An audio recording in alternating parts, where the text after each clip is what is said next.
ठीक है। हाँ हाँ हाँ। हाँ, ई डॉट डी ए करेंगे बेटा तो ये होता है क्यू नेट। क्यू नेट का मतलब उस क्लोज सरफेस के अंदर टोटल कितना चार्ज है अपॉन एप्सिलॉन नॉट। ये हमें गॉस ने बताया था। ये इसलिए बताया इन्होंने क्योंकि इलेक्ट्रिक फील्ड को फाइंड आउट करने के लिए हमारे पास बहुत ही लेंदी मेथड था। ठीक है, जो मेथड हमारे पास अवेलेबल था बेटा बहुत ही ज्यादा लेंदी था और टिपिकल था, मैथमेटिक्स उसमें ज्यादा थी। ठीक है, तो गॉस ने हमें एक अल्टरनेट मेथड बताया कि आप इस कंसेप्ट का यूज करिए और आप इलेक्ट्रिक फील्ड आसानी से फाइंड आउट कर पाओगे किसी भी चार्ज का, किसी भी, चाहे वो पॉइंट चार्ज हो चाहे वो एक कंटिन्यूअस चार्ज हो, आप किसी भी चार्ज का टोटल फ्लक्स बड़ी आसानी से निकाल सकते हो। बस आपको गॉस थ्योरम यूज करना है। ठीक है, आपको क्या करना है, आपको ये पता लगाना है कि किसी क्लोज सरफेस से टोटल फ्लक्स कितना है, किसी क्लोज सरफेस में टोटल फ्लक्स कितना है। ठीक है ना, और उस टोटल फ्लक्स को इक्वल कर देना है the net charge enclosed by that surface upon epsilon. ठीक है, ये स्टेटमेंट मैंने बताया था। और एक छोटी सी बात और बताई थी सॉलिड एंगल के बारे में बेटा। ठीक है, सॉलिड एंगल, ये जो सॉलिड एंगल होता है ये जैसे प्लेन एंगल में क्या होता था, प्लेन एंगल में दो लाइन के बीच में एंगल बनता था। ठीक है ना, दो स्ट्रेट लाइन के बीच में जो एंगल बनता था वो प्लेन एंगल होता था। सॉलिड एंगल में क्या होता है, कोई एक सरफेस होता है और वो एक सरफेस जो है किसी एक पर्टिकुलर पॉइंट पर एक एंगल बनाता है जो सर्कुलर एंगल होता है। जैसे जोकर की टोपी होती है ना, जोकर की टोपी में जो उसके टॉप पर जो एकदम पूरा बनता है एंगल ना, वो एंगल सॉलिड एंगल होता है बेटा। तो ये एरिया यहाँ पर जो एंगल बनाता है उसको सॉलिड एंगल बोलते हैं। इसको लिखते हैं डी ओमेगा से।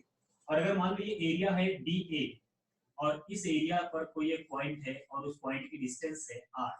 ठीक है ना, आर डिस्टेंस है। तो ये हो गया बेटा आर वेक्टर और यहाँ पर कहीं पर आता है डी ए वेक्टर। ठीक है, ये आर वेक्टर हो गया, इनके बीच में कुछ एक एंगल थीटा होता है। तो डी ओमेगा मिलता है आपको d A cos theta upon r square.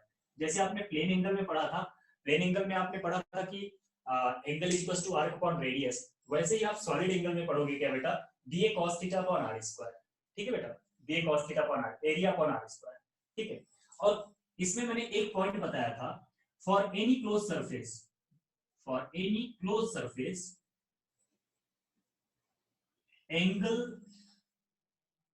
angle inside surface at any point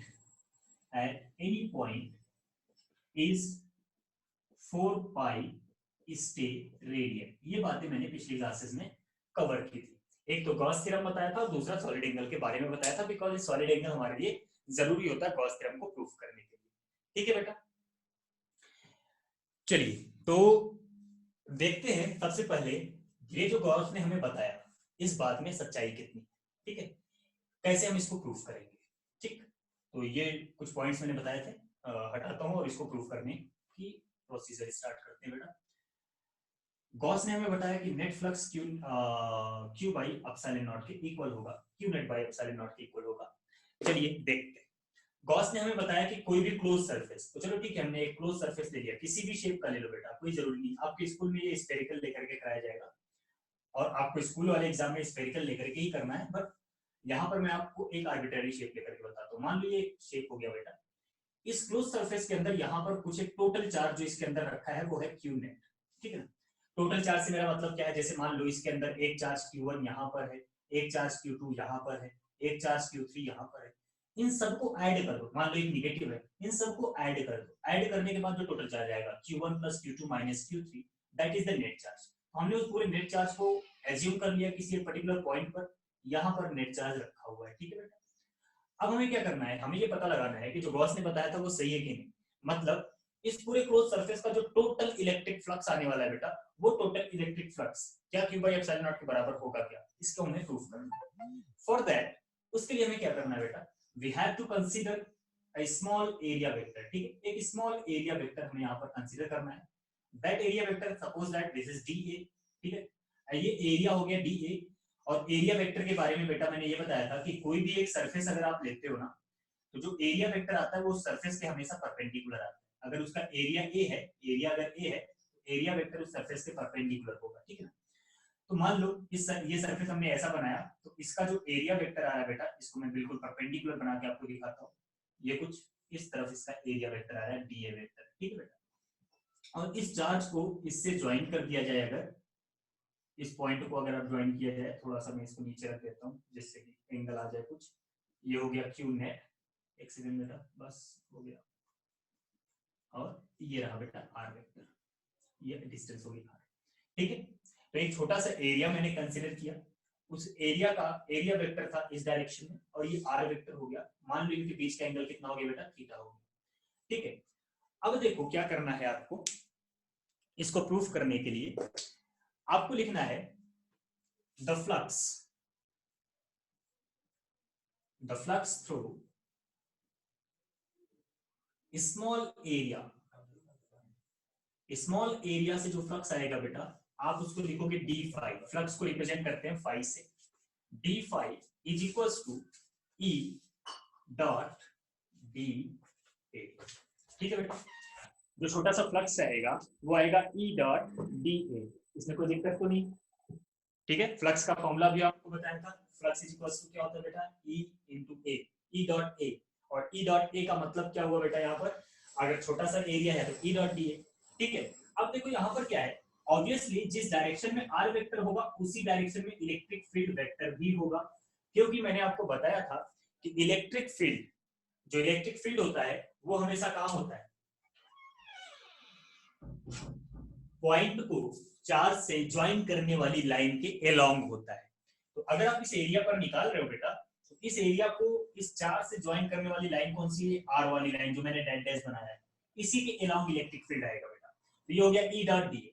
ठीक है, अब ये ई डॉट डी ए हो गया, तो इसको अगर हम वेक्टर फॉर्मूले से ओपन करेंगे तो ये हो जाएगा E D A cos theta. ठीक है बेटा, ये हो जाएगा डी फाई कितना आ गया, E D A cos theta. So what will be the total flux, पहले हम टोटल फ्लक्स हम निकालेंगे, लेकिन पहले हम यहाँ पर इलेक्ट्रिक फील्ड की भी वैल्यू रख देते हैं, because this is the point charge. जिसको जहां ना समझ में आए तुरंत बोल देना बेटा। ठीक है, this is the point charge. अगर आप यहाँ पर निकालोगे electric field of a point charge at a distance r, तो आपने फॉर्मूला पढ़ा है 1/4 पाई epsilon naught q by r square, यहाँ q की जगह हम क्या लिखेंगे बेटा, q net into d A cos theta. बोलो ये बात समझ में आई क्या, ये बात समझ में आई है ना। अभी देखो बेटा, अगर मैं इस पूरे एरिया का सॉलिड एंगल पता लगाऊं कि इस पॉइंट पर इसका सॉलिड एंगल कितना है, तो इसके लिए मुझे क्या करना है, बस इस एरिया को इस तरह से ज्वाइन कर देना है, और ज्वाइन करने के बाद यहाँ ये जो छोटा सा एंगल, ये सर्कुलर एंगल बनेगा, यही एंगल हो जाएगा बेटा क्या, डी ओमेगा। ठीक है, तो अगर हम इसको लिखें तो हम इसको क्या लिखेंगे, q net upon 4 pi epsilon not into d A cos theta upon r square. बोलो बेटा यही लिखेंगे, कहीं कोई दिक्कत तो नहीं।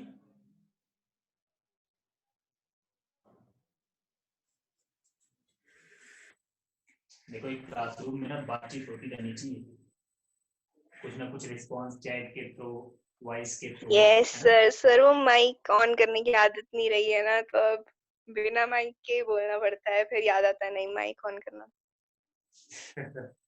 तो कोई बात नहीं, आप माइक ऑन रख सकते हो, हमारी क्लास में भी इतने सारे लोग नहीं है कि डेटा प्रॉब्लम नहीं। चलो बेटा, ये आपको पता चल गया छोटा सा फ्लक्स। आपको क्या चाहिए, आपको चाहिए टोटल फ्लक्स। तो टोटल फ्लक्स के लिए मैथमेटिक्स आपने पढ़ी है, क्या करना है, इंटीग्रेट कर दो। इंटीग्रेट कर दिया डी फाई को, किसके लिए बेटा, पूरे क्लोज सरफेस के लिए। अगर मैंने इस इंटीग्रेशन के सिंबल पर एक सर्कल बना दिया तो इसका मतलब होता है बेटा फॉर ऑल क्लोज सरफेस। ठीक है, तो अब यहाँ पर डी फाई की वैल्यू रख दो बेटा पूरे क्लोज सरफेस के लिए, तो q net upon 4 pi epsilon not, ठीक है, इनटू डी ओमेगा, क्योंकि ये d A cos theta by r square, ये क्या होता है बेटा, डी ओमेगा होता है। अभी कुछ देर पहले हमने आपको फॉर्मूला बताया था, कल इसको डिटेल में एक्सप्लेन भी किया था।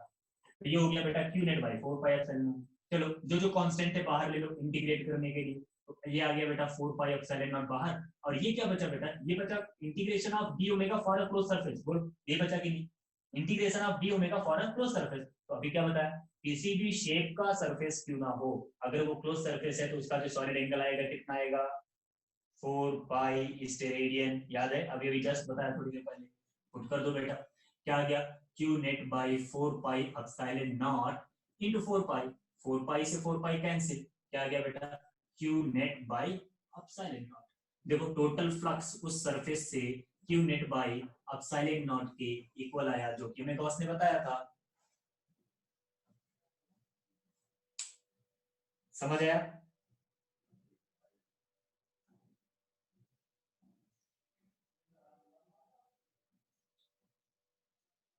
निकलेश सर ये थोड़ा सा एंड का दोबारा समझा दो, सिग्नल चला गया था।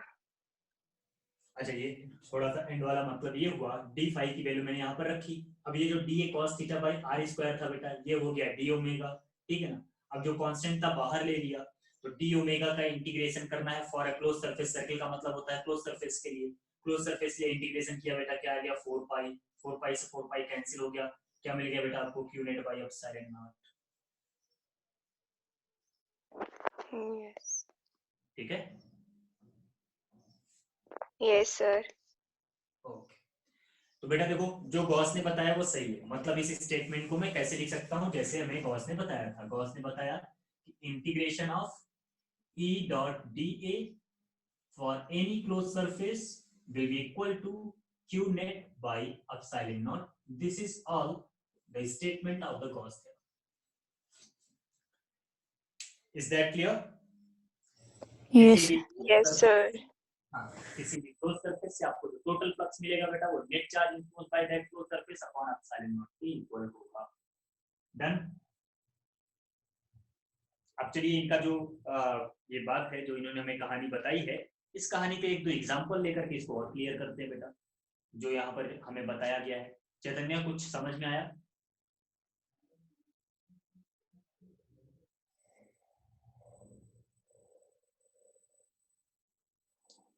आप इससे पहले लाइव सेशन दे रहे थे? आज आपकी पहली क्लास है हर जगह।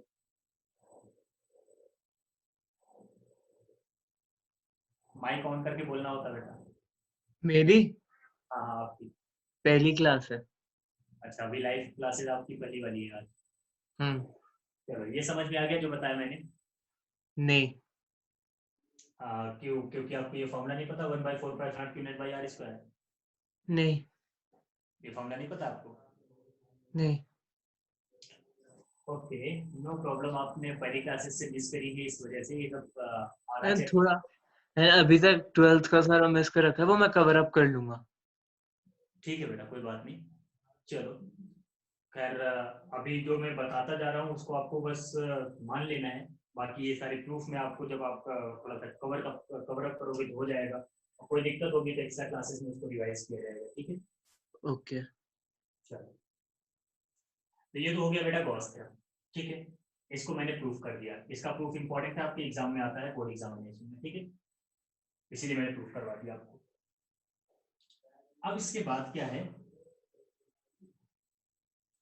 कुछ एग्जाम्पल, गॉस की बातों का कुछ एग्जाम्पल लेते हैं बेटा, ठीक है। छोटे छोटे एग्जाम्पल लेंगे और उम्मीद करेंगे आप आंसर देंगे अपनी अंडरस्टैंडिंग के अकॉर्डिंग। सही हो या गलत हो कोई फर्क नहीं पड़ता, बस आपको आंसर देना, आपको कोशिश करना है, ठीक है। जो कंसेप्ट आपने पढ़ा है उसको प्रॉपरली अप्लाई करने की कोशिश करना है बेटा। मान लो हमारे पास दो सरफेसेस हैं, एक सरफेस है ये हमारे पास, और एक सरफेस और है ये है हमारे पास, ठीक है बेटा। ये दो सरफेसेस हैं हमारे पास। अब इन दोनों सरफेसेस में एक जो अंदर वाला सरफेस है इसको मैं मार्क कर देता हूँ S1, और एक जो बाहर वाला है उसको मार्क कर देता हूँ S2। इसके अंदर टोटल चार्ज है बेटा कैपिटल का Q, ठीक है। टोटल चार्ज इसके अंदर कितना है, कैपिटल का Q। और बाहर वाले के ऊपर जो टोटल चार्ज है बेटा, मतलब सॉरी, यहाँ पर जो टोटल चार्ज है इस जगह पर है 2Q। यहाँ अंदर चार्ज कितना Q, यहाँ कितना है बेटा 2, ठीक है। डायग्राम आपको समझ में आ गया। अब क्या करना है बेटा, अब आपको ये बताना है what is the ratio of electric flux through S1 and S2। S1 और S2 से, या तो अंदर हो या तो बाहर, ठीक है। S1 S2 से जो फ्लक्स आ रहा है उस फ्लक्स का रेशियो बताना है बेटा।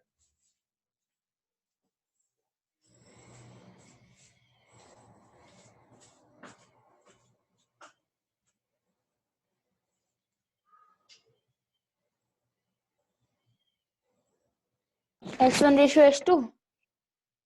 हाँ बेटा, 5/2। छोटा सा क्वेश्चन बेटा, बड़े आराम से कर लोगे आप। 1/2। क्या बेटा? 1/2। 1/2।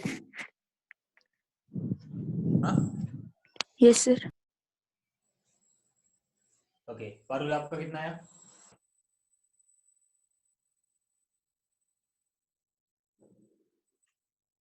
पारुल आपका आया?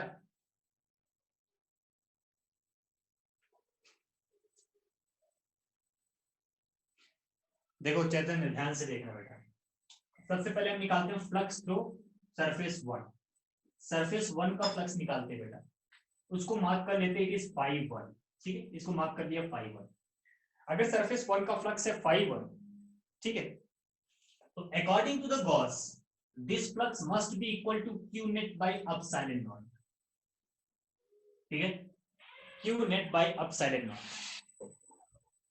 ठीक बेटा, सरफेस 1 के अंदर टोटल चार्ज कितना है? सरफेस 1 के अंदर टोटल चार्ज कितना है बेटा? 1/3 आया sir. Yes, that is the correct answer, 1/3। Surface 1 के अंदर देखो, ये वाला जो सरफेस है ना, इसके अंदर टोटल चार्ज कितना है? q है। तो आप क्या लिख दोगे बेटा? q bye epsilon not. Similarly surface 2, surface 2 का फ्लक्स कितना हुआ बेटा? 5-2। तो इसको भी लिखोगे q net by epsilon not. अब इस सरफेस 2 के अंदर टोटल चार्ज कितना है? तो इस सरफेस 2 के अंदर ये 2q भी है, ये q भी है, 2q भी है और q भी है। टोटल कितना हो गया बेटा? 3q, 3q bye epsilon not. तो रेशियो क्या हो गया बेटा? 5:1 अपॉन 5:2 इज इक्वल्स टू 1/3। बोलो समझ में आया? बोलो समझ में आया?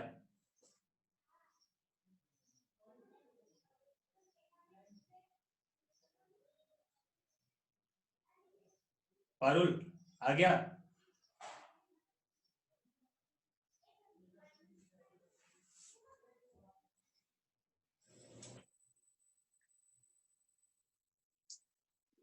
सर आज थोड़ा नेटवर्क प्रॉब्लम ज्यादा है। ओके चलो, पहाड़ों में तो ये दिक्कतें होती हैं। खैर मैंने अपना नेटवर्क इम्प्रूव कर लिया है। नहीं सर, वो भाई की क्लास भी है ना साथ में, तो हॉटस्पॉट शेयर कर रही हूँ मैं। Oh that's the problem. यही प्रॉब्लम मेरे साथ भी होती थी जब मैं क्लास लेता था, हॉटस्पॉट से लैपटॉप भी कनेक्ट करता था, मोबाइल भी, तो वीडियो क्लियर नहीं आती थी बेटा। अब मैंने एक वाईफाई खरीद लिया। अब वाईफाई से हमारा मोबाइल कनेक्टेड है, और सॉरी लैपटॉप कनेक्टेड है, वो मोबाइल का डेटा मोबाइल में है, तो कोई प्रॉब्लम नहीं आ रही। आप भी ऐसा कोई अरेंजमेंट कर सकते हो, बिकॉज यहाँ पर हिमाचल में फाइबर कनेक्शन अवेलेबल नहीं है, या ब्रॉडबैंड, ब्रॉडबैंड होगा शायद, ब्रॉडबैंड लगवा लो आराम से घर में, तो भी आपकी प्रॉब्लम सर नहीं। वो पहले था 2-3 महीने। अच्छा, ब्रॉडबैंड है आपके यहाँ पर? हिमाचल में है शायद BSNL का ब्रॉडबैंड है।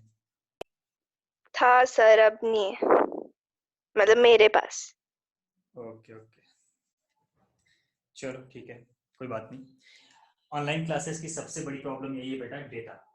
ठीक है ना, you have to save that data. आपको डेटा बचाना है किसी भी तरह से। मूवी देखना बंद करो, गाने सुनना बंद करो, डाउनलोडेड रख लो सारी चीजें। ठीक है ना, डेटा को बचा के रखो। चलो ये बात हो गया। अच्छा, इसी में एक दूसरा क्वेश्चन मैं आपको ऐड करके देता हूँ बेटा। मान लो अगर मैं आपसे बोलूं कि अगर जो सरफेस S1 है ना, अगर हम वहां पर क्या करें, एक डाइलेक्ट्रिक कांस्टेंट भर दें। अब डाइलेक्ट्रिक कांस्टेंट चैतन्य के लिए शायद नया हो, नया नया वर्ड हो।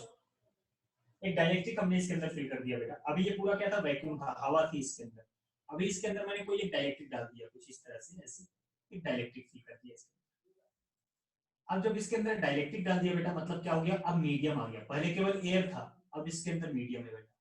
अब अगर इसके अंदर मीडियम आ गया, इन दैट केस, अगर इसके अंदर मीडियम आ गया, तो in that case what will happen, what will be the effect on the flux?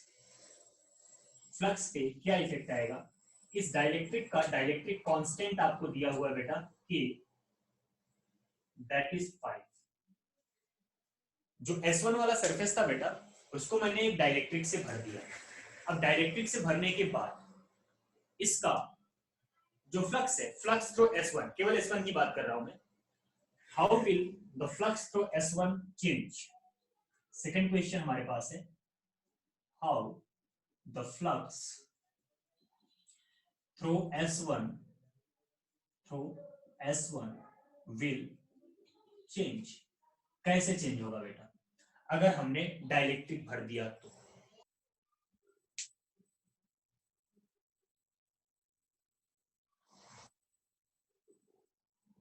बताओ बेटा, जल्दी बताओ। निखिलेश,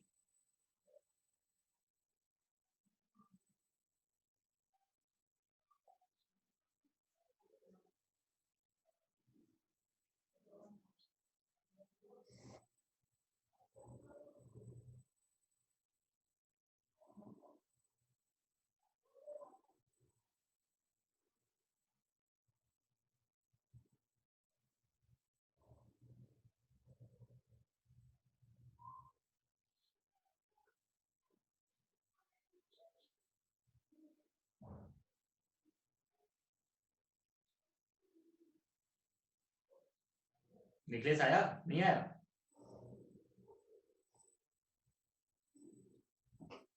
फर्स्ट पार्ट तो हो गया, सेकंड पार्ट आपको बताना है।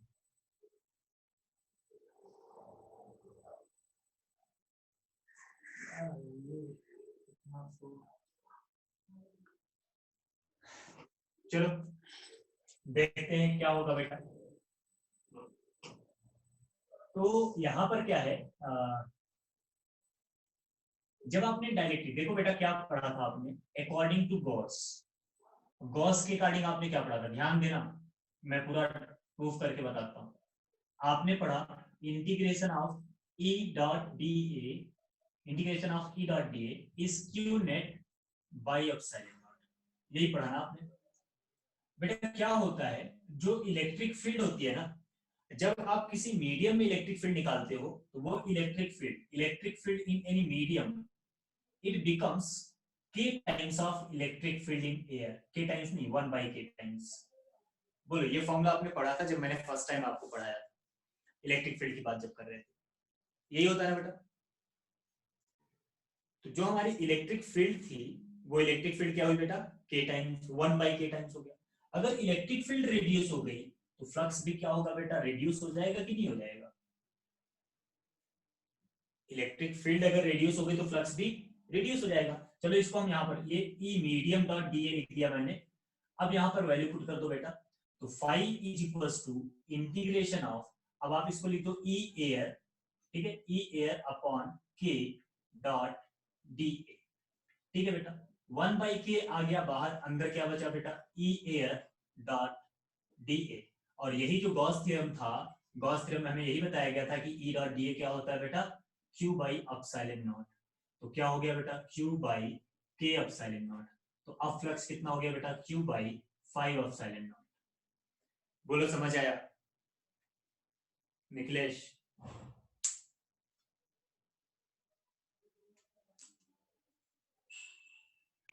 आगे से। तो अगर आपने कोई मीडियम भर दिया बेटा, तो मीडियम के भरने की वजह से इलेक्ट्रिक फील्ड क्या होगा, रिड्यूस हो जाएगा, 1 by k टाइम्स हो जाएगा, ठीक है। और 1 by k टाइम्स होने की वजह से 1 by k को बाहर ले लो तो 1 by 5 टाइम्स हो जाएगा, क्योंकि k की वैल्यू आपको 5 दिया हुआ है, ठीक है। ओके, चैतन्य आपके लिए थोड़ा थोड़ा नया नया होगा सब कुछ, लेकिन डोंट वरी, उसमें परेशान होने वाली बात नहीं है। हमारी कुछ संडे और मंडे को टेस्ट होता है, संडे को क्लासेस ऑफ रहती हैं, तो इन 2 दिनों में आप एक्स्ट्रा क्लासेस लेकर के चीजें कवर कर सकते हो। ओके, जब एक बार कवर कर लोगे तो आपको ये सारी बातें समझ में आने लगेंगी, ठीक है ना। ओके, चलो ये क्वेश्चन हो गया बेटा, समझ आ गया सबको, है ना, क्लियर। अब देखो ये जो गॉस थ्योरम आपने पढ़ा, इस गॉस थ्योरम में मैंने पिछली क्लास में कुछ पॉइंट्स लिखवाए थे आपको। कुछ पॉइंट्स मैंने क्या लिखवाए थे बेटा, पॉइंट्स ये थे कि अगर आपको गॉस थ्योरम अप्लाई करना है, if you want to apply the Gauss theorem, then what you have to do, तब आपको सबसे पहले एक गॉसियन सरफेस की जरूरत पड़ती है, ठीक है ना। गॉसियन सरफेस कैसा होगा बेटा, पॉइंट चार्ज और स्फेरिकल चार्ज के लिए स्फेरिकल होगा, और लाइन चार्ज और सरफेस चार्ज के लिए सिलेंड्रिकल होगा। ये सारे पॉइंट्स मैंने आपको पिछली क्लास में लिखवाए। अब देखो क्या करना है, हमने ये गॉस थ्योरम होता क्या है ये समझ लिया, and how Gauss theorem will be proved वो भी देख लिया। अब क्या है बेटा, अब हम यहाँ पर पढ़ेंगे जो सबसे इंपॉर्टेंट टॉपिक है for the board examination, derivation important है, बाकी फॉर्मूले कंप्लीशन के लिए इंपॉर्टेंट है, कंसेप्ट इंपॉर्टेंट है। तो अब हम लोग बात करेंगे एप्लीकेशन ऑफ गॉस थ्योरम। मतलब ये जो गॉस थ्योरम हमने पढ़ा, क्योंकि गॉस ने हमें क्या बोला था, उन्होंने बोला कि आप हमारी थ्योरम का यूज करके इलेक्ट्रिक फील्ड को आसानी से ऑब्टेन कर सकते हैं। तो चलिए देखते हैं कि इनकी बात में कितनी सच्चाई है। गॉस थ्योरम के एप्लीकेशन की बात करते हैं। जब मैंने चैप्टर स्टार्ट किया था, इलेक्ट्रिक फील्ड पढ़ाना शुरू किया था, सबसे पहले मैंने आपको पढ़ाया था electric field due to the point charge, ठीक है ना। सबसे पहले आपने बात किया था electric field due to point charge. तो अगर मैं electric field due to point charge की बात कर रहा हूं बेटा, तो पहला एप्लीकेशन मेरा यही होने वाला है। पहला एप्लीकेशन है electric field due to the point charge. जो कि फॉर्मूला होता है 1/4πε0 q/r², उसको हम गॉस थ्योरम से प्रूफ करेंगे कैसे आएगा, ठीक है ना। तो we are going to find out electric field due to a point charge. ध्यान से समझना, यही सारे स्टेप आपको हर डेरिवेशन में यूज करना होगा बेटा। Electric field due to a point charge, ये आपको पता लगाना है। अब electric field due to point charge के लिए आपको क्या करना है, just suppose that here it is a charge, यहाँ पर एक चार्ज है, पॉइंट चार्ज है q, और आपको इसकी इलेक्ट्रिक फील्ड चाहिए इससे r डिस्टेंस पर, किसी एक पॉइंट पर r डिस्टेंस पर, यहाँ पर कोई एक पॉइंट है, this point is p, and you want to find out the electric field at that point. And as we know, जब हमने पढ़ाया था तो हमने आपको बताया था कि किसी भी पॉइंट चार्ज का जो इलेक्ट्रिक फील्ड होता है 1/4πε0 q/r² होता है। ये 1/4πε0 को स्मॉल k से भी लिखते हैं, स्मॉल k q/r², ये इलेक्ट्रिक फील्ड होता है। देखते हैं गॉस के अकॉर्डिंग ये फॉर्मूला सही आता है कि नहीं आता है, ठीक है। अब अगर हम गॉस के अकॉर्डिंग फॉर्मूले को चेक कर रहे हैं बेटा, तो गॉस की पहली कंडीशन क्या है, the charge must be inside a close surface. Charge हमेशा एक क्लोज सरफेस के अंदर होना चाहिए। चलो बंद करो इसको, क्लोज सरफेस के अंदर बंद करो। चलो इसको हमने बंद कर दिया। ये लो बेटा, ये एक पॉइंट चार्ज था तो हमने कैसा लिया बेटा, स्फेरिकल लिया, ठीक है। और इस बारे में तो मैंने आपको पहले ही बता दिया था। किस बारे में, इस बारे में मैंने आपको पहले बताया था कि गॉसियन सरफेस किसी भी शेप या साइज का हो सकता है, ठीक है ना। गॉसियन सरफेस किसी भी शेप और साइज का हो सकता है, ठीक है। मतलब आप चाहो, आपकी मर्जी, आप इसको क्यूब के अंदर बंद कर दो, आप इसको रेक्टेंगुलर सरफेस के अंदर बंद कर दो, क्यूबॉइड के अंदर बंद कर दो, कहीं पर भी बंद कर दो। लेकिन मेन मुद्दा क्या है, मेन मुद्दा ये है कि हम एक ऐसा सरफेस कंसीडर करने वाले हैं, एक ऐसा सरफेस हम कंसीडर करते हैं जिसके बारे में हमें आइडिया हो। तो स्फीयर और सिलेंडर के बारे में हमें आइडिया होता है, उसके बारे में हम आसानी से पता लगा सकते हैं, ठीक है ना। मैंने स्फेरिकल बनाया और आपके दिमाग में बात आया कि हम कोई और क्यों नहीं ले सकते, तो आप बिल्कुल ले सकते हो बेटा, बस उसके बारे में आपको आइडिया होना चाहिए। But that becomes difficult, that's why हम लोग कंसीडर नहीं करते। अब इसको हमने बंद कर दिया। कैसे बंद कर दिया, पहला स्टेप मेरा यहाँ पर जो हुआ वो क्या हुआ, draw a Gaussian surface of radius r। मतलब आपका जो गॉसियन सरफेस है बेटा, वो उस पॉइंट से पास करना चाहिए जिस पॉइंट पर आपको इलेक्ट्रिक फील्ड चाहिए। तो चलो इस पॉइंट से हमने पास करा दिया। अब क्या करना है, now consider a small area element at that point. उसी पॉइंट पर एक छोटा सा एरिया एलिमेंट कंसीडर कर लो। अभी आपको समझ में आ जाएगा कि मैंने स्फीयर क्यों लिया, ठीक है। छोटा सा एरिया एलिमेंट लिया बेटा। अब इसका एरिया वेक्टर आएगा परपेंडिकुलरली आउटवर्ड, तो ये हो गया बेटा डी, ठीक है। क्योंकि स्फीयर जो होता है, स्फीयर के, अगर स्फीयर के सरफेस पर आप किसी पॉइंट पर एक परपेंडिकुलर ड्रॉ करते हो, मतलब वो रेडियस के अराउंड जाता है, ठीक है। तो ये जो डी वेक्टर हो गया रेडियस के अराउंड आ गया, और आर वेक्टर, अब ये जो है बेटा ये क्या है, पॉइंट चार्ज है। इसकी इलेक्ट्रिक फील्ड भी रेडियली आउटवर्ड होती है। मैंने आपको बताया था कि कंडक्टर की इलेक्ट्रिक फील्ड या किसी भी स्फेरिकल सरफेस से इलेक्ट्रिक फील्ड आती है बेटा, वो हमेशा सरफेस के परपेंडिकुलर होती है। तो अब जैसे ही गॉसियन सरफेस आपने बनाया, दूसरा स्टेप आपने क्या लिखा बेटा, दूसरा स्टेप हो गया consider small element, consider small area element. अब जैसे ही आप यहां पर इसको कंसीडर करोगे, तीसरी बात आपको समझ में आ गई कि एरिया एलिमेंट या area vector and electric field are in same direction. दोनों बेटा किसमें आ गए, सेम डायरेक्शन में, दोनों ही एक ही डायरेक्शन में दिख रहा है, डायग्राम में बना के दिखाया मैंने आपको, ठीक है ना। Are in same direction, that is जो थीटा हो गया बेटा क्या हो गया, 0 हो गया। अब अगर थीटा 0 हो गया, सो व्हाट, नाउ व्हाट, अब क्या करेंगे, अब हम इसको प्रूफ करना, मतलब जो गॉस ने हमें बताया है उन सारे स्टेप्स को फॉलो करेंगे प्रूफ करने के लिए। ये बना हुआ है, इसको मैं हटा देता हूँ, ये पूरा आपका सरफेस बना हुआ क्लोज सरफेस है, ठीक है। अब देखो बेटा क्या करना है, now the flux phi net it will be given as integration of E dot dA, ठीक है। एक फॉर्मूला इंटीग्रेशन मतलब ये होता है हमारे पास, तो हमने क्या लिखा बेटा, इसको integration of E into D A into cos 0, क्योंकि A डॉट B क्या होता है बेटा, ए बी कॉस थीटा होता है। अब ये आ गया आपके पास, तो अब क्या करना है, अब आपको यहाँ पर E को ले लेना है बाहर और यहाँ लिख देना है इंटीग्रेशन ऑफ D, क्योंकि आपको इलेक्ट्रिक फील्ड चाहिए, तो इलेक्ट्रिक फील्ड को आपने ले लिया बाहर की तरफ, ठीक है। एक कांस्टेंट इलेक्ट्रिक उस किसी पर्टिकुलर पॉइंट पर इलेक्ट्रिक फील्ड हमेशा कांस्टेंट होती है बेटा, ये याद रखना। मैंने आपको बताया था कि किसी भी पर्टिकुलर पॉइंट पर अगर आप इलेक्ट्रिक फील्ड की बात कर रहे हो तो किसी भी पर्टिकुलर पॉइंट पर जो इलेक्ट्रिक फील्ड आता है it will always constant, fix रहता है हमेशा, ठीक है ना। रिजल्टेंट इलेक्ट्रिक फील्ड हमेशा फिक्स रहती है।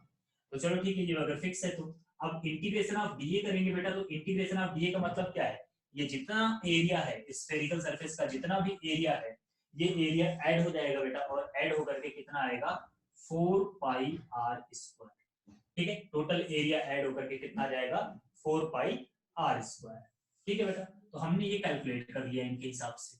अब देखो क्या था, गॉस ने क्या बोला था, गॉस ने बोला कि जो टोटल फ्लक्स आएगा Q बाई एप्सिलॉन नॉट के इक्वल होगा। तो as phi net is equals to Q by epsilon naught, यहाँ पर आपको क्या मिल गया बेटा E into 4 pi r square किसके इक्वल आ गया Q बाई एप्सिलॉन नॉट के। तो E कितना आ गया बेटा 1 by 4 pi epsilon naught Q by r square, आ गया वही फॉर्मूला,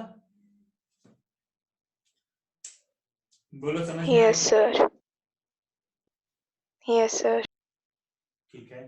तो क्या करना है, किसी भी पॉइंट पर अगर आपको इलेक्ट्रिक फील्ड निकालना है पहले उस पॉइंट से पास होता हुआ गॉसियन सरफेस बनाओ। जब गॉसियन सरफेस बन जाएगा आपका, फिर आपको एक छोटा सा एरिया कंसीडर करना है, फिर उस छोटे से एरिया का छोटा सा फ्लक्स निकालो, फिर टोटल फ्लक्स निकालने के लिए उसको इंटीग्रेट कर दो बेटा। इलेक्ट्रिक फील्ड कांस्टेंट होती है, बाहर ले लो, ठीक है ना। किसी पर्टिकुलर पॉइंट पर कांस्टेंट होती है बोल रहा हूँ, ठीक है ना। ऐसा नहीं कि हर जगह कांस्टेंट है, कांस्टेंट मतलब ये नहीं कि जितनी यहाँ उतनी यहाँ भी होगी, नहीं, हर जगह अलग अलग है, लेकिन किसी एक पर्टिकुलर जगह क्या होगी बेटा कांस्टेंट होगी, ठीक है। तो वो इलेक्ट्रिक फील्ड होगी बेटा, उसको हमने बाहर ले लिया, डीए को इंटीग्रेट कर दिया और फिर Q बाई एप्सिलॉन नॉट के इक्वल कर दिया। समझ आ गई बात? अब समझ में आ गई है आपको ये बात? तो चलो करते हैं कुछ अलग क्वेश्चन। अगला क्वेश्चन पॉइंट चार्ज का तो हमने निकाल दिया, कंटिन्यूअस चार्ज की बात करेंगे, ठीक है बेटा। अब कंटिन्यूअस चार्ज की बात करते हैं तो सबसे पहले electric field due to the line charge, infinitely charge line charge आपको बताना है, उसकी इलेक्ट्रिक फील्ड कितनी आएगी, ठीक है। चलिए देखते हैं कितनी आएगी।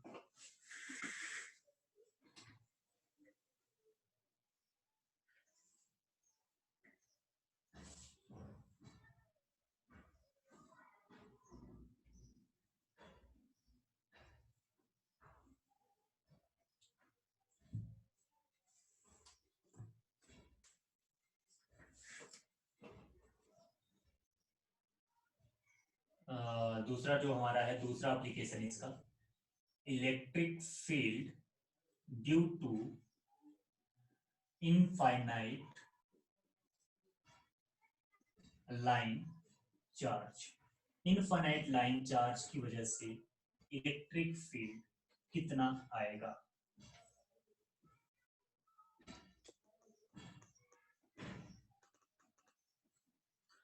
Electric field due to infinite line charge, ठीक है बेटा।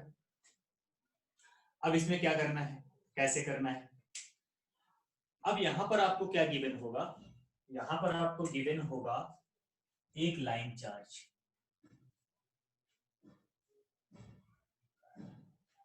ये लाइन चार्ज, ठीक है बेटा। ये इनफाइनाइट लेंथ का है, मतलब इसकी लेंथ जो है वो इनफाइनाइट तक है। इसके ऊपर कुछ एक चार्ज है बेटा, स्प्रेड है। अब इनफाइनाइट लेंथ की चार्ज है तो चार्ज भी इसके ऊपर इनफाइनाइट होगा। तो जब कंटीन्यूअस चार्ज आता है तो मैंने आपको कंटीन्यूअस चार्ज डिस्ट्रीब्यूशन के बारे में भी बता रखा है। तो इसका लीनियर चार्ज डेंसिटी आपको लेम्डा दे रखा है, lambda is the linear charge density of this solid, ठीक है बेटा। And what we have to do, we have to find out its electric field at a distance r. r distance का एक यहाँ पर पॉइंट है, पॉइंट P है, and you have to find out the electric field at that point, point P, ठीक है बेटा। क्या करना है, तरीका क्या है? तरीका ये है कि पहले गॉसियन सरफेस बनाओ। अब ये रॉड जो है बेटा ये तो इनफाइनाइट लेंथ की है, रॉड तो हमारी इनफाइनाइट लेंथ की होगी, तो क्या इनफाइनाइट लेंथ का गॉसियन सरफेस बनाएंगे क्या? नहीं, बिल्कुल नहीं। इनफाइनाइट लेंथ का क्यों बनाएंगे भाई? हम क्या करेंगे, हम यहाँ पर एक फाइनाइट लेंथ का सिलेंडर बनाएंगे। लाइन चार्ज के लिए क्या होता है बेटा, सिलेंडर होता है। तो हमने यहाँ पर एक फाइनाइट लेंथ का सिलेंडर बनाया बेटा, और उस सिलेंडर का जो रेडियस होगा वो उस डिस्टेंस के बराबर होगा जितनी डिस्टेंस पर आपको इलेक्ट्रिक फील्ड चाहिए, ठीक है ना। बस ध्यान से इसको समझते जाना, बहुत ही आसान है। ये हो गया बेटा, ये हमारा सिलेंड्रिकल गॉसियन सरफेस बनके तैयार। अब हमने इनफाइनाइट लेंथ का तो नहीं बनाया ना, हमने तो इनफाइनाइट लेंथ का बनाया। तो मान लो इसकी लेंथ कितनी बनाई आपने, एल लेंथ बनाई, ठीक है। तो आपने एक एल लेंथ का गॉसियन सरफेस बना दिया जो कि सिलेंड्रिकल है शेप में बेटा, और इसकी जो रेडियस है, इस रेडियस को आप समझ ही रहे हो, आर है। अगला स्टेप क्या होता था मेरा, अगला स्टेप ये था गॉसियन सरफेस ड्रॉ करने के बाद अगला स्टेप क्या होता था, एक छोटा सा एरिया एलिमेंट लेना उस पॉइंट पर जिस पॉइंट पर आपको फील्ड निकालना है, ठीक है बेटा। तो अब अगर आप यहाँ पर ध्यान दो तो ये पॉजिटिव चार्ज एलिमेंट है, इस पॉजिटिव चार्ज एलिमेंट की इलेक्ट्रिक फील्ड क्या होगी, पॉजिटिव चार्ज से अवे की तरफ, तो ये हो गया बेटा इलेक्ट्रिक फील्ड। और एरिया वेक्टर भी किधर ही आएगा, उधर ही आएगा एरिया वेक्टर भी, तो ये हो गया बेटा डी ए वेक्टर। तो अगेन इलेक्ट्रिक फील्ड वेक्टर और एरिया वेक्टर एक ही डायरेक्शन हो गया। अब यहाँ पर देखो एक और सरफेस है, एक ये वाला सरफेस है बेटा, ये वाला सरफेस जिसका एरिया वेक्टर इधर है, डी ए वेक्टर। अगर एरिया वेक्टर इधर है, इलेक्ट्रिक फील्ड किधर है, इलेक्ट्रिक फील्ड तो इधर ही है, पॉजिटिव चार्ज है, ठीक है। पॉजिटिव चार्ज की इलेक्ट्रिक फील्ड हमेशा पॉजिटिव चार्ज से अवे होती है बेटा। एक सरफेस ऐसा देखो नीचे भी है, ये वाला भी सरफेस है यहाँ पर नीचे भी है। अब इस नीचे वाले सरफेस का एरिया वेक्टर किधर आएगा बेटा, नीचे को आएगा, D A vector. Electric field लेकिन किधर आएगी, इधर को आएगी, ई वेक्टर, ठीक है। तो अब अगर आप इस टोटल क्योंकि इस गॉसियन सरफेस में कितने गॉसियन सरफेस में कितने सरफेस हो गए बेटा, जैसे मान लो अगर ये सिलेंडर है तो इस सिलेंडर में कितने सरफेस हो गए, एक ये सामने वाला है ना, एक ये पीछे वाला सर्कुलर, और एक इसका ये कर्व्ड सरफेस हो गया बेटा, ठीक है। 3 सरफेस होते हैं सिलेंडर में, ठीक है। 2 सरफेस सर्कुलर होते हैं, ठीक है, और एक सरफेस कैसा होता है बेटा, ये जो कर्व्ड सरफेस होता है, सरफेस एरिया जो होता है, ठीक है। तो अब यहां पर अगर हम टोटल फ्लक्स लिखें, what is the total flux through the Gaussian surface, total flux, small flux की बात हो रही बेटा, तो d phi is equals to, आप लिखोगे E dot d A plus E dot d A plus E dot d A, ठीक है बेटा। इसको E2 लिख दे, नहीं इलेक्ट्रिक फील्ड तो सेम ही रहेगी, एरिया अलग अलग ले लेता हूं, DA1 DA2, एक DA ले लिया बेटा, एक DA1 एक DA2, ये DA1 ले लिया, इसको DA2। अब क्या करोगे बेटा, अब लिखोगे आप E DA cos 0 plus E DA1 cos 90। देखो ना बेटा यहाँ पर एंगल कितना बन रहा है, 90 डिग्री, यहाँ पर एंगल कितना बन रहा है, 90 डिग्री, प्लस यहाँ पर भी क्या लिखोगे, E DA2 cos 90 डिग्री, ठीक है। अब cos 90 क्या होता है बेटा, 0 होता है, cos 0 क्या होता है, 1 होता है, तो E into DA plus 0 plus 0, तो फाइनली छोटा सा फ्लक्स आपको कितना मिला बेटा, E इंटू डी, ठीक है। इतनी बात समझ में आ गई।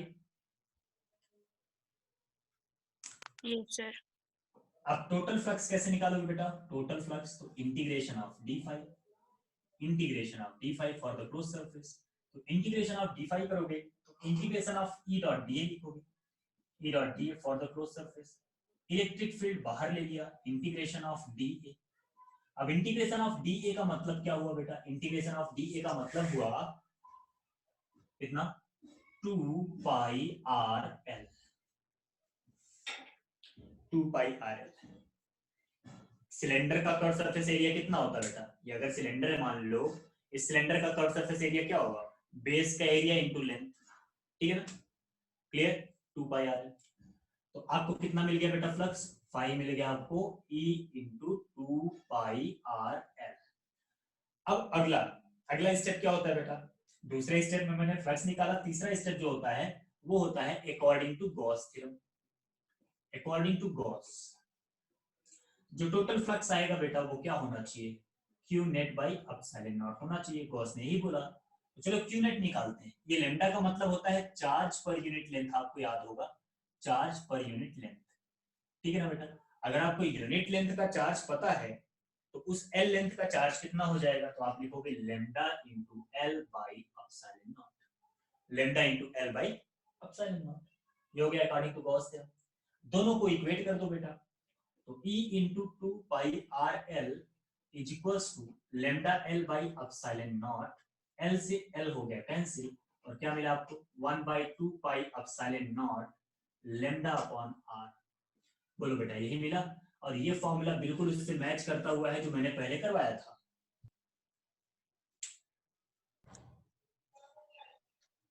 समझ आया क्या? सर हाँ बेटा बोलो। लीव कर दो सर। क्या? हाँ ठीक है लीव ठीक है, आप पढ़े हुए आप जा सकते हो। अरे नहीं, नेट नहीं चल रहा सर। चलो ठीक है, कोई बात नहीं।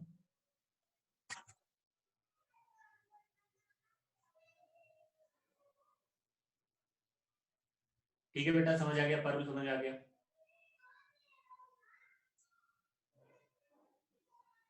चैतन्य तो यस सर।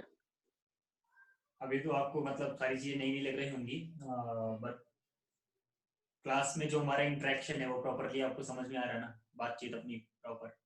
हाँ हाँ। चलो कोई बात नहीं। ऐसे ये सब फॉर्मूले हमने पहले डिराइव कर रखे हैं, वो एक अल्टरनेट मेथड से डिराइव कर रहे हैं ना, तो इसलिए बहुत आगे निकल आए हैं, इसलिए आपको सब कुछ नया नया लग रहा होगा। जब आपका रिवाइज हो जाएगा तो आपको भी सब समझ में आएगा। बहुत ही आसान सी बातें हैं, बस केवल मतलब समझ में आए बस। चलो, तो ये हो गया electric field due to infinite line charge. अब लाइन चार्ज का हो गया बेटा, तो प्लेन सीट का भी निकालना है, स्फेयर का भी निकालना है, बहुत सारे बच्चे हुए सबका निकालना है। ठीक है, पारुल आपका असाइनमेंट हो गया क्या? पूरा हो गया? सर अभी नहीं हुआ, अभी मैंने वही क्वेश्चंस किए हैं ज्यादा जो मतलब आते थे, जिनके लिए ज्यादा हेल्प की जरूरत नहीं है, बाकी फॉर्मूलाज देख देख के करूंगी। ओके ठीक है, चलो चलिए ठीक है फिर, एक काम करते हैं, आज ये केवल इतना ही करते हैं, फिर बाकी फिर कल जब सब लोग आ जाएंगे तब कर लेंगे, तब तक आप असाइनमेंट सॉल्व कर लो। यस ठीक है, सर। और चैतन्य आप ना, आप एक काम करो, आप पहले ये डिसाइड कर लो कि आप कल किस टाइम फ्री हो गई, कल या परसों, और उसके अकॉर्डिंग आप जो है थोड़ा सा ज्यादा टाइम निकाल करके, ठीक है? सर कल एक्स्ट्रा क्लास है? एक्स्ट्रा क्लास तो अभी तो ना ही रखें तो ज्यादा बेटर है, क्योंकि ऐसे नए नए बच्चे आएंगे तो फिर ज्यादा आगे निकल जाएंगे हम लोग ना। Yes sir. तब तक आप वही सॉल्व कर लो जो असाइनमेंट भेजा है। अभी असाइनमेंट मैंने आपको पूरा नहीं भेजा बेटा, अभी और भी बाकी है, पहले जितना भेजा उतना सॉल्व करो, फिर बाकी भेजते हैं। ठीक है, और चैतन्य यस आप सर। ऐसा कर लेना कि आप जो है बता देना, अगर करना है तो हम लोग इस तरह से कर सकते हैं, कल परसों में अच्छा टॉपिक कवर कर लेंगे। ठीक है, अच्छा।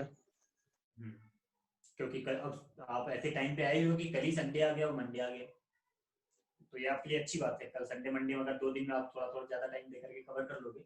मैंने बहुत ज्यादा नहीं पढ़ाया, 2 टॉपिक पढ़ाए हैं, एक कूलम्ब्स लॉ पढ़ाया हुआ है, चार्ज पढ़ाया हुआ है, और इलेक्ट्रिक फील्ड थोड़ा बहुत पढ़ाया है। तो आई होप दैट कि अगर हम 3 साढ़े 3 घंटे ले लेंगे ना 2 दिन में, तो हो जाएगा, आपको समझ में आ जाएगा। ठीक है, तो एक बार देख लेना, जैसा भी जो भी करना है फिर बताना आप। व्हाट्सएप ग्रुप में मेरा नंबर होगा, आप उस पर मुझे व्हाट्सएप कर सकते हैं। ठीक है, ठीक है बेटा,